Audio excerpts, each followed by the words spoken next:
हे हिमाचलला सफरचंदांचे झाडं आहेत. आम्ही पण तिथूनच बोलावले आणि टुनकी गाव आहे ते सफरचंदांच्या शेतामध्ये लावले आम्ही. तर बघा त्याचा रिझल्ट. झाडंही बघा कशी झालेली आहेत, एकदम बढिया झालेले आहेत मस्तपैकी. हाईट पण वाढलेली आहे, एक नंबर झालेला आहे. आम्ही याला पाणी पण लावलेलं होतं काल. पाणी लावलं तर त्याच्यामुळे एकदम परफेक्ट दिसत आहे. तर याला आता आम्ही खत टाकणार आहे सफरचंदाच्या झाडाला. हे बघू शकता आपण, पाणी गिनी लावून ओके टकाटक झालेले आहे सफरचंदाचे झाडं.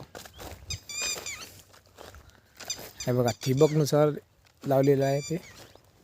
हे बघा ऑनलाईन पण लावले आहे आम्ही त्याला.